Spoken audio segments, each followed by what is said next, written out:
Ang topic po natin ngayon, ang title ay Enough Faith. Pwede po ba nating sabihin, enough faith? Enough faith. Hustong pananampalataya. Alam po ninyo mga kapatid, speaking of faith, meron po mga tao na naniniwala sa Diyos. Marami pong tao na naniniwala sa Diyos. Even yung mga tao na hindi naman pumupunta ng church, naniniwala po sa Diyos. Yan.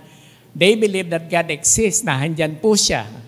Kaya nga po yung iba, sinasabi nila, bahala na yung nasa taas. Ibig sabihin, may recognition about God. Naniniwalang merong Diyos, pero maraming tao may paniniwala na merong Diyos, pero hindi naniniwala sa pwedeng gawin ni Lord sa kanilang buhay. Meron po bang ganon? At sadly, mga kapatid, yung pong ganong istorya, mas malamang pa nga po sa mga Christian. Naniniwalang may Diyos, they strongly believe about the existence of God, pero hindi po sila naniniwala sa pwedeng gawin ng Panginoon sa buhay nila. Parang awkward po yan mga kapatid, kasi kung naniniwala ka nga na si Lord kaya kang iligtas sa impyerno, kung naniniwala ka na si Lord kaya kang bigyan ng eternal life, bakit hindi natin kayang paniwalaan na si God pwede kang tulungan sa mga pang-araw-araw nating buhay? Amen ba mga kapatid? So parang ano yan, parang opposite end, na pinaniwalaan mo yung salvation na hindi mo pa rin naman na-experience, pero bakit hindi natin mapaniwalaan na ang God pwedeng gumawa ng way sa buhay natin? So yun po yung dapat ma-develop po yung atin pong faith. Kaya po pala sa Bible, meron po talaga nagpe-pray na, Lord, increase our faith. Dagdagan mo yung aming pananampalataya kasi it is not enough. Kailangan meron po tayong hustong pananampalataya. And ito po mga kapatid, na maganda po nating tandaan. Pag meron po tayong enough faith, things can change. Alam po ninyo, maraming ma-overcome na mga bagay, maraming masusolusyonan, you can raise above kapag meron tayong enough faith. Yung po mga pinagdadaanan po nating depression po ngayon, yung po mga anxieties po natin, malalampasan po natin yan if we have enough faith.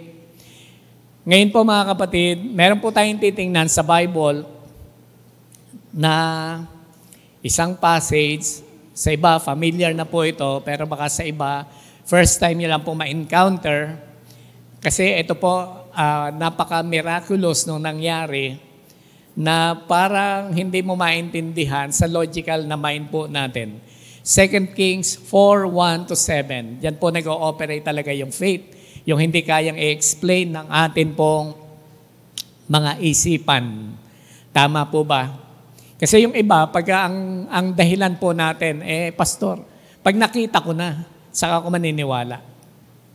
Yung sinasabi ninyo, mahirap paniwalaan. Actually, hindi ko sinasabi yon. Sinasabi po ng Bible.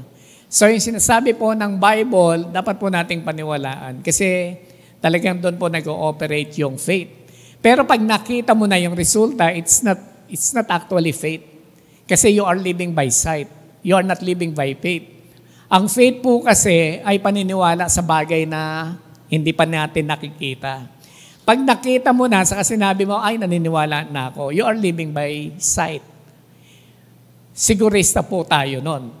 Ang faith, hindi mo pa nakikita, hindi kayang explain ng logical na isipan natin, but still you believe that God can do it, yan po, faith po yan. At kailangan exceptional ang faith natin. Yung naniniwala ka sa Diyos, that God exists, and then naniniwala ka pa na dahil nahandyan ng God, siya ay powerful, siya ay makapangyarihan, siya ay in control of everything, kaya niyang gawin kahit na hindi siya kayang ilimit ng mga circumstances. 2 Kings 4:1-7. 2 Kings 4:1-7. Andiyan na po ba kayo mga kapatid? Sabi po sa verse, the wife of a man from a company of prophets cried out to Elisha, your servant, my husband, is dead, and you know that he revered the Lord. But now his creditor is coming to take my 2 boys as his slaves. Elisha replied to her, how can I help you? Tell me, What do you have in your house? Your servant has nothing there at all, she said, except a small jar of olive oil. Elisha said, go around and ask all your neighbors for empty jars. Don't ask for just a few. Then go inside and shut the door behind you and your sons. Pour oil into all the jars, and as each is filled, put it to one side. She left him and shut the door behind her and her sons. They brought the jars to her and she kept pouring. When all the jars were full, she said to her son, bring me another one. But he replied, there is not a jar left. Then the oil stopped flowing. She went and told the man of God, and he said, go sell the oil and pay your debts. You and your sons can live on what is left. Let us pray. Lord, maraming salamat po sa inyo sa umagang ito. Salamat po sa napakagandang istorya po na to sa Bible na pag-aaralan po namin. Nawa po ay sumakto po ito sa need ng bawat isa. Alam po namin, Lord, wala pong aksidente po sa inyo. Maging ang mga messages sa Bible, nasulat po ito para encourage po kami, para palakasin ang aming kalooban, para lalong tumibay ang aming pananampalataya sa inyo. Help us, Lord. Continue to anoint us. Continue to work in our hearts. All this we ask. In Jesus' name, amen and amen. Pasensya na po, hindi po ako gaanong makalakad. Na-aksidente po ako sa China. Yan. Nung lumaban po kami sa basketball ng Gilas, nagka-issue pa nga nagka-issue pa. So, doon po ako nagkaroon ng injury. Sabi po ng doktor, mga ilang weeks din to. Hindi, sa totoo lang po, kumakain kasi ko, ang suot ko po yung shade ni Kuya Abe. Yung litson, kala ko gulay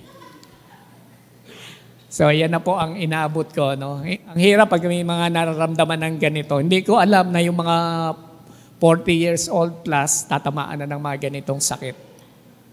Anyway, ayan, sama-sama po tayong manalangin para po sa atin pong health, yan, sa atin pong kalusugan at kasama na din po yung pag-iingat. Yan po ay palatandaan na talagang dapat po tayong maging maingat sa mga intake po natin. So, ang topic po natin ay enough faith. Ito po yung kwento, no? Meron daw pong isang wife, isang may bahay, na nagkapatong-patong naman yung kanyang problema. Ang asawa po niya ay isa pong prophet, kasama po sa company of prophets, and possible kasama doon sa school na itinayo po nila Elisha. Yan, nag-aaral po. Meron pong tinatawag na School of Prophets. Kaso po, itong prophet na to, namatay po siya. At nung mamatay po siya, yun na nga po yung malaking problema. No? Nung mamatay, meron pong utang na naiwan. Kaya po yung creditor, kinukuha po yung dalawang anak niya na lalaki para po kabayaran. So, yun po yung sabi po ng kwento. Umiyak po siya, binabanggit po niya ito kay Elisha, the prophet. At sabi ni Elisha, paano kita matutulungan? Ano ba ang meron ka sa bahay mo? Ang sabi po niya, wala kahit ano except a small jar of olive oil. Wala na talaga, walang pera, ibig sabihin. Pero meron akong naalala na meron pa ako doon na konting langis. Okay, sabi ni Elisha sa kanya, magbahay-bahay ka, pumunta ka sa neighbors mo, tapos manghiram ka ng mga basyo na jar, yung walang laman. Tapos, pag nahiram mo na, magkulong kayo sa isang kwarto, tapos mula doon sa maliit na sisidlan na yon na jar, punuin ninyo yung mga empty jars.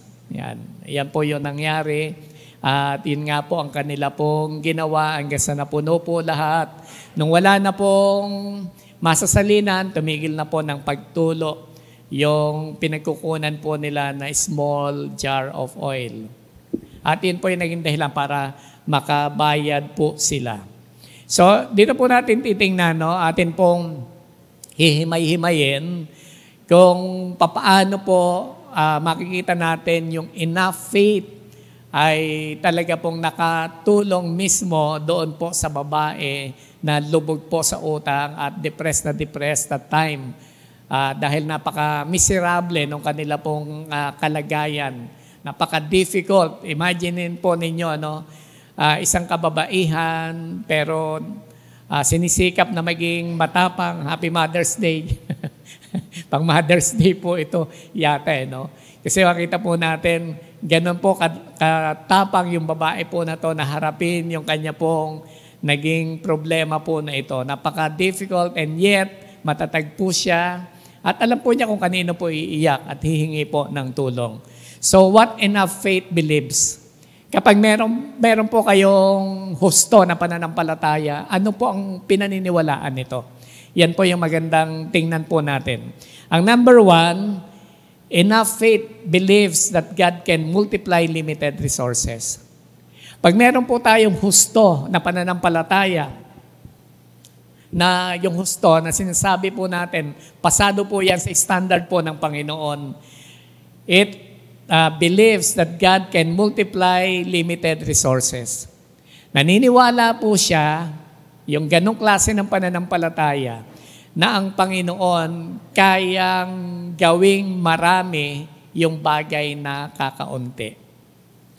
Palagay ko po mga kapatid, hindi na po remote sa atin, hindi na po masyadong malayo sa atin na maintindihan itong topic na to.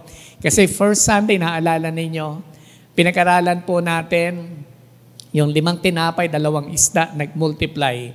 So this is another story in the Old Testament na may pagkakahawig na makikita po natin, very consistent si Lord sa paggawa po niya ng miracle. Kaya niyang ulitin in different ways, okay? And still, isatisfy po yung tao or matulungan po yung tao na nangangailangan. So God can multiply limited resources. Saan po natin makikita yan mga kapatid? Verses 1 and 2. The wife of a man from a company of the prophets cried out to Elisha. Sabi natin, tama naman yung nilapitan niya. Isang propeta ng Panginoon, naging open ang kanya pong puso sa kanya pong problema. Hindi po niya sinarili. Sabi niya, your servant, my husband is dead. Patay na nga po yung kanya pong asawa. And you know that he revered the Lord. Yan. But his creditor is coming to take my 2 boys as his slaves. Possible po na sa hirap ng buhay nakapangutang po sila. Meron pong iba na commentators na nagsasabi po, mga Bible scholars, na possible, ito pong prophet po na ito, hindi naman po full-time sa field ng kanya pong calling. Pwede pong gumagawa din po siya, nangangalakal din po siya. Kaya pwede din po siyang nanghiram ng pera talaga para sa kanyang pangangalakal pero hindi nagtagumpay. Kaya naiwanan ng utang. Alam po ninyo, pinakamahirap po yan sa nagbi-business. Nasubukan nyo na po bang mag-business tapos yung puhunan po ninyo, inutang nyo lang. Tapos hindi po natin na i-manage ng tama. Ang nangyari, naubos po yung puhunan, hindi mo mabayaran yung pinagkautangan mo, tapos lumapit ka sa Bombay. Yan. Parang sabi ng iba, Bombay na lang ang aming pag-asa. Hindi na si Lord no? So lumapit sa Bombay, hindi pa nga nababayaran yung inutangan ng puhunan, nagka-doble-doble na. Yan na po yung nababaon ng masyadong malalim ang mga tao sa utang. Yan na po yung pinakamahirap pong i-deal. So practically, maganda po, nakikita din po natin yan, natuturoan din po tayo.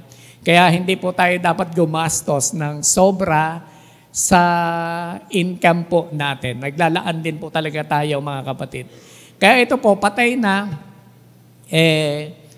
may utang pa sila at kinukuha yung 2 anak niya para gawing slaves. Parang kung titingnan po natin, napaka-inhuman po nito. Parang, ano ba naman to? Hindi na siya makatao. Na namatayan na nga, kukuhanin mo pa yung 2 anak para gawing alipin. Pero meron pong mosaic law Noong pong panahon po nila na yan, Pwede po talagang gawin. Nasa batas po yan, nasa panuntunan po nila. According po sa Mosaic Law, makikita po natin yan sa Leviticus 25:39 to 41, yung hindi makabayad, pwede po talagang gawing alipin. Kaso patay na yung tatay. Ang mangyayari nga talaga, ang magtatrabaho, yung dalawa po niyang anak. Okay? Pero siyempre, mabigat sa kalooban ng nanay po niya yan.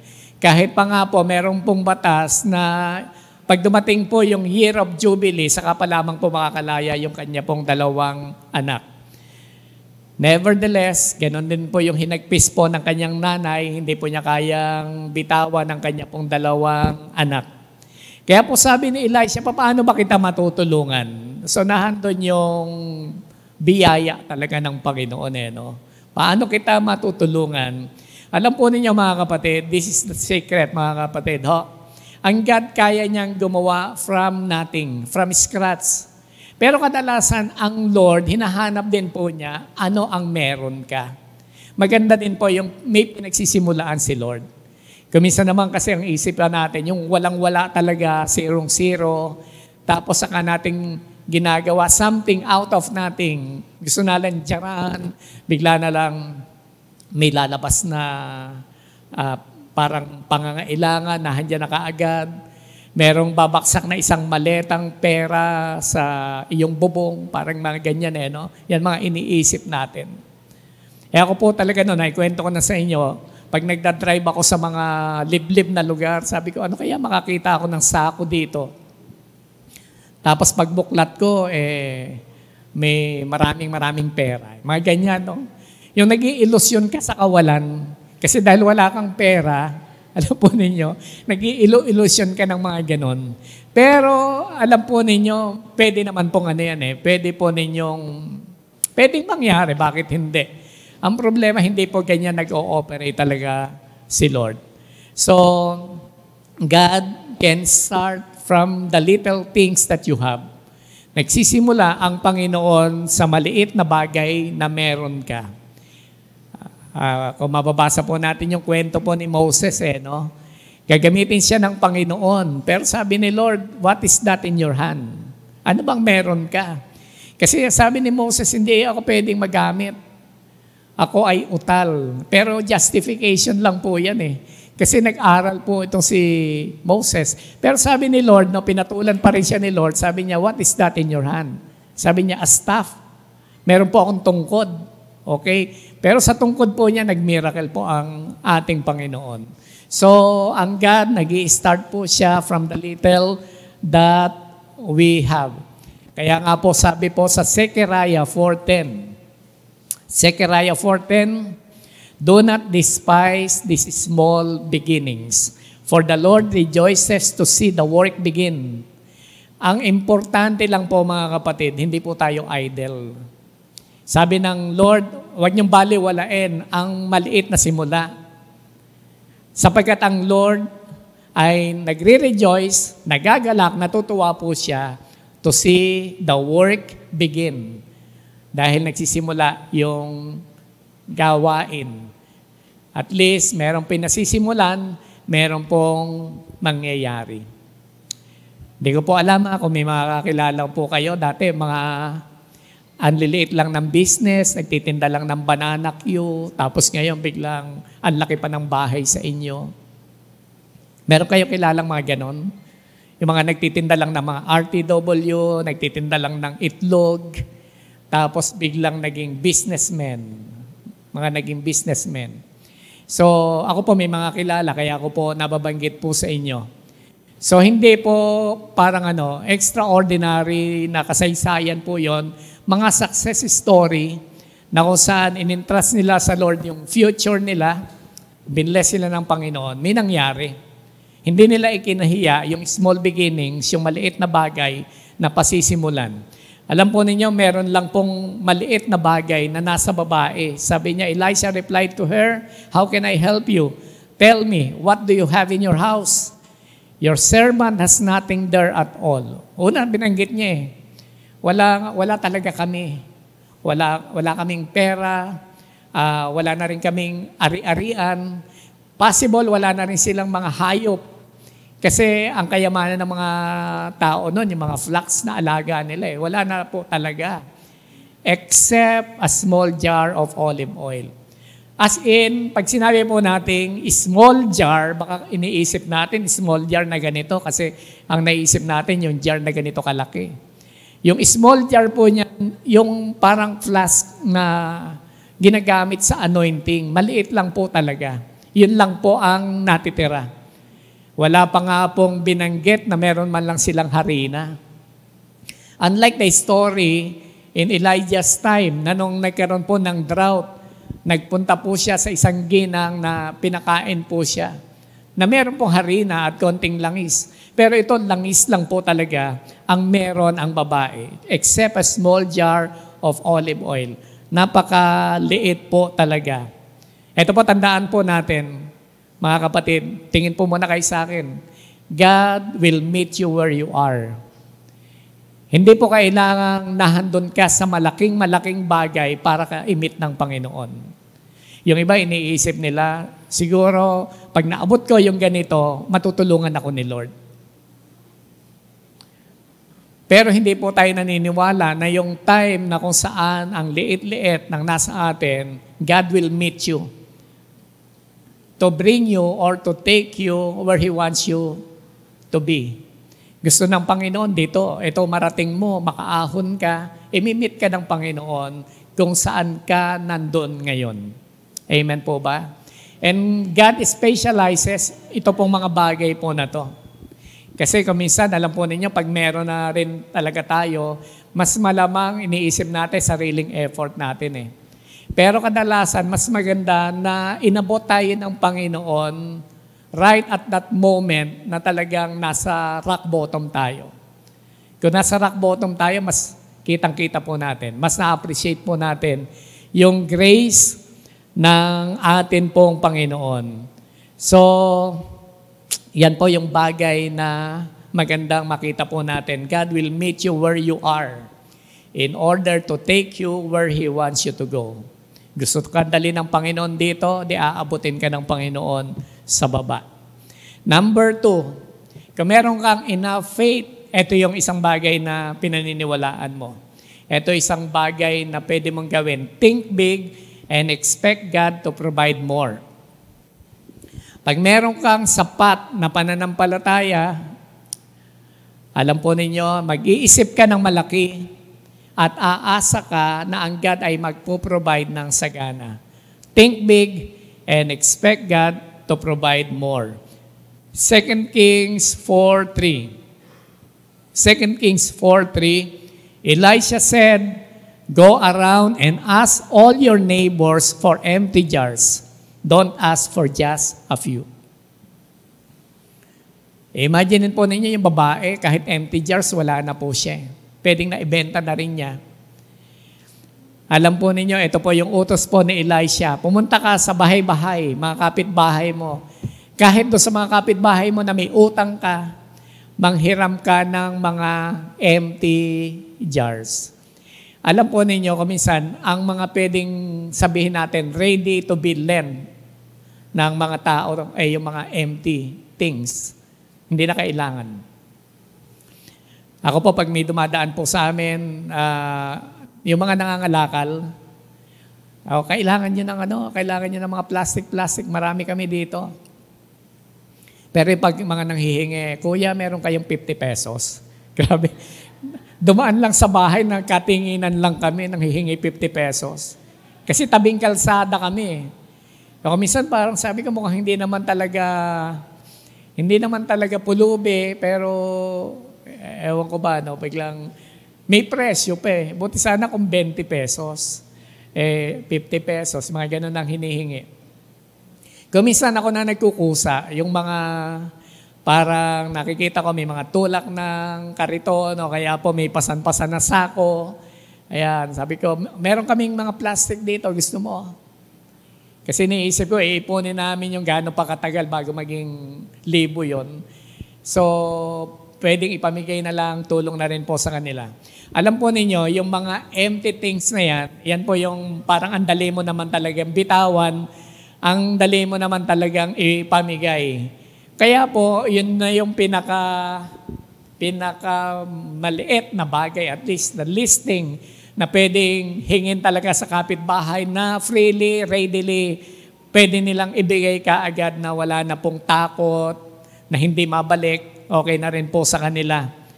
Pero sa totoo lang po, unti-unti pong ikinukumit, unti-unti pong ini-engage ni Elisha, yung babae, sa pananampalataya.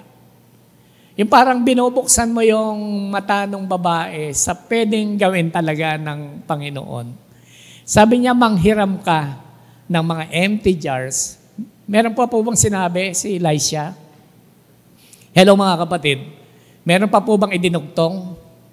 Meron no? Sabi, don't ask for just a few. Huwag kang manghingi ng konti lang. Dapat kung ikaw yon, tinanong kanina, what is that in your house?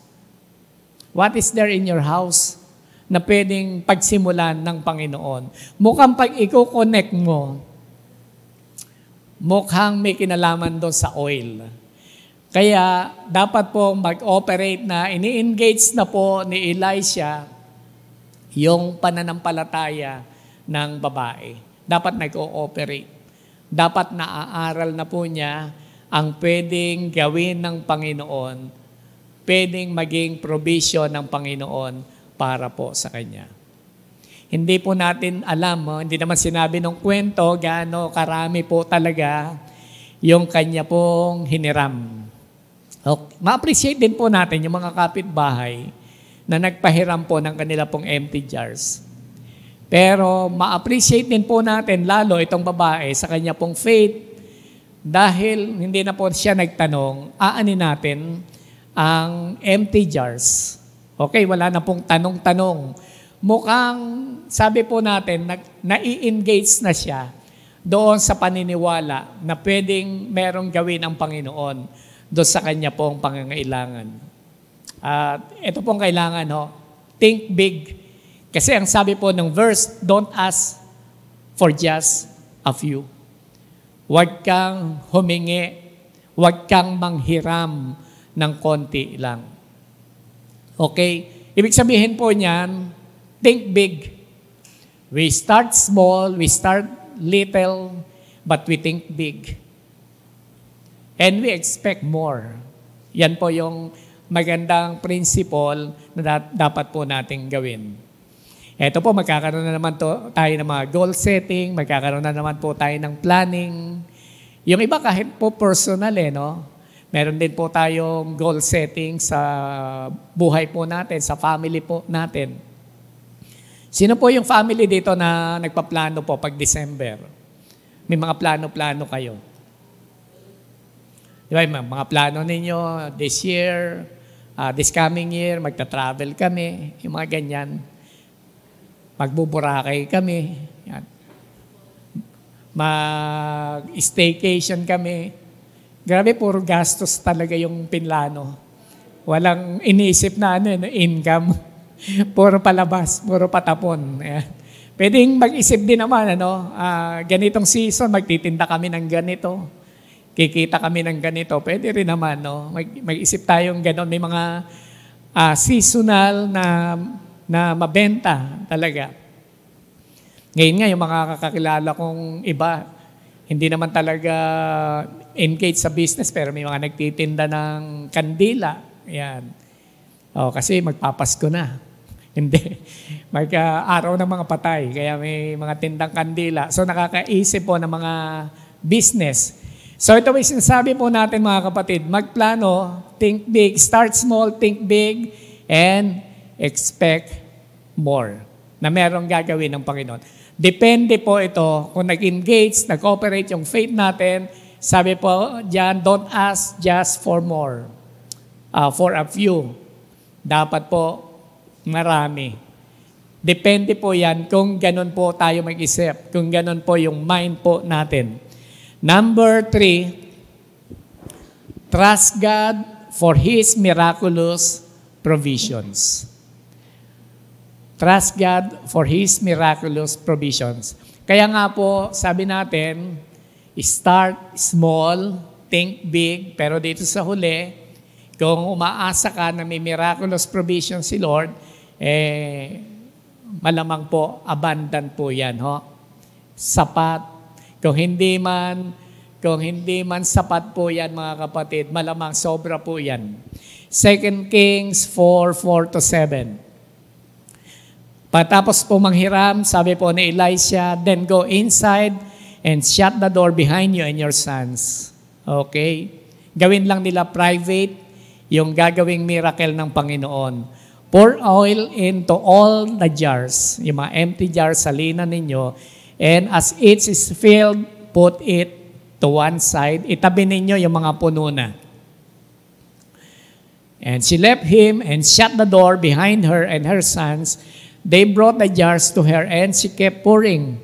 When all the jars were full, she said to her son, bring me another one. But he replied, there is not a jar left. Marami din siguro yung hiniram. Hindi lang natin alam kung gaano karami. Pero imaginein po ninyo, sabi ko kanina, maliit lang po yun flask. Sinasalin po. Pero amazingly, mga kapatid, yung malalaking jars, hindi po siguro pare-parehas ang sukat. Pwedeng nakahiram po sila talaga ng medyo malaki. Mula sa maliit, nagsasalin sila. Pero habang may sinasalinan, hindi tumitigil. It never stopped. Wala pong pagtigil yung provision ni Lord. Ibinibigay po sa kanila. Alam po ninyo, kuminsan, nagre-reflect din ako Ang God, pwede po talaga tayong pagkatiwalaan. Depende sa limit ng kakayanan po natin na i-manage po ito. Amen po ba, mga kapatid? Kasi depende lang po yan. Ayaw ng Lord na masasayang. Imagine po ninyo yon, kung wala na pong masasalinan, tapos tulo pa rin ang tulo, sayang naman. Tatapon lang sa ground, sino makikinabang? Kaya ako minsan may mga pinagkatiwala ni Lord, talagang sinisinop ko. Eto lang po, baka makita nyo na marumi yung sasakyan. Kasi hindi ako makaakyat para linisin. Pero kahit sa sasakyan, nag-iisip ako, pagkakatiwalaan ka ba ng Lord ng sasakyan, hindi mo man lang malinis. Ayan. Hindi man lang tayo naging good steward na ibinigay sa atin ni Lord. Dapat yung ibinigay sa atin ni Lord, binavalue naman natin, pinapahalagahan natin. Kasi depende po sa ating kakayanan na humawak yung pagkakatiwala ng Panginoon. Alam po ninyo sa parable of the talents, na-encounter niyo na po siguro, yung kwento po na yan sa gospel, magtataka po kayo, bakit may pinagkatiwalaan si Lord ng 5? Bakit may pinagkatiwalaan ng 2? May pinagkatiwalaan lang ng 1. Depende po yan sa kakayanan ng tao. Tapos yung 5, tumubo, anong ginawa po ni Lord? Dinoble pa, binigay po sa kanya yung pagkakataon pa na mapayabong. Ibig sabihin, yung investment, mapalaki pa, at talagang mag-grow pa siya. So dito po natin makikita yung wisdom galing po sa atin pong Panginoon. Trust God for His miraculous provisions. Alam po ninyo, sabi po niya sa kanyang anak, abutan mo pa ako, pero wala na And the oil stopped. Tumigil na po sa pagtulo yung langis. The oil stopped flowing. Tapos nag-report na po sila kay Elisha. Nagawa na po namin ang inyo pong pinagagawa. Ano po sabi ni Elisha po sa kanila? Go sell the oil and pay your debts. Ibenta ninyo yung oil na yan at bayaran nyo ang inyong utang. At sabi po natin kanina, if not sufficient, malamang abundant, malamang sobra. In this case, alam po ninyo, hindi lang siya sufficient. Sobra po. Kasi nakabayad po sila, makakabayad sila sa kanila pong utang, hindi makukuhang slaves ang kanya pong 2 anak. At sabi po ni Elisha, you and your sons can live on what is left. Ikaw at ang iyong anak ay mabubuhay doon sa natira. Ibig sabihin, Grabe po yung provision ni Lord. Hindi lang para mabayaran yung utang, kundi makapagpatuloy pa, i-sustain ni Lord yung kanilang buhay. Ma-enjoy pa nila yung buhay na magkakasama bilang isang family. Enough faith. Kailangan po, meron po tayong enough faith. Kung babalikan din po natin yung kwento, papaano na lang kung hindi lumapit dito sa man of God, hindi siya umiyak, hindi niya binuksan ang kanyang puso. Papaano na lang po mga kapatid, kung hindi siya naniwala na merong pwedeng gawin ng Panginoon sa maliit na bagay na meron po siya. Alam po ninyo, ang God nag-start po talaga sa bagay na nasa iyo. Sabi po natin, God naman siya eh. Ang God pwedeng mag-start from nothing. Yung wala talaga. Master din po ng Panginoon yan. Pero mas maganda, and oftentimes, ang God nagsisimula sa bagay na nasa iyo na. Okay? Anong bagay na nasa iyo? Pwede wala kang pera, pero baka skillful ka on something, baka iyan ang magdala sa iyo sa tagumpay. At pagkalaya natin, magkaroon tayo ng freedom sa iba't ibang mga bagay dahil doon sa skill na nasa iyo. Baka wala kang gaanong skill pero meron ka din namang degree. Malay natin, iyan yung magbigay sa iyo ng tagumpay. At yung mga bagay na hinihiling mo sa Panginoon, iyan yung maging susi. Iba't ibang mga bagay ang meron tayo. Pero ang God can start from small. If you have enough faith, kailangan lang po ipakita natin sa ating Panginoon yung mga emptiness po na yan. And like empty jars, pwedeng punuin ng Panginoon. Sa totoo lang po mga kapatid, ang naglilimit po sa atin is not our emptiness, but our fullness. Do you agree mga kapatid? Hindi po yung emptiness natin. Kung inaamin lang natin sa Lord na Lord, wala talaga ako, basag talaga ako. Malibang buuin mo ako. Lord, I am nothing, I am empty. Grabe po yan pag lumalantad ka sa Panginoon ng ganyan. Pero kung minsan, dala po ng ating pride, parang punong-puno tayo ng sarili natin eh. We are full. Iyan po naging dahilan. Kaya nalilimit ang God na kumilos sa buhay natin. Hindi tayo mapuno ng Panginoon. Because we are full. We think we are full. Pero alam po ninyo mga kapatid, yung fullness na yan, kung ma-realize natin, hindi talaga kasi gawa lang natin yan. I-admit natin that we are empty. Alam po ninyo, ang tulin-tulin, kikilos ng Panginoon sa iyong sitwasyon. Trust Him. Magtiwala po tayo sa Kanya. Tayo pong lahat mga kapatid ay tumayo. Tayo po ay manalangin.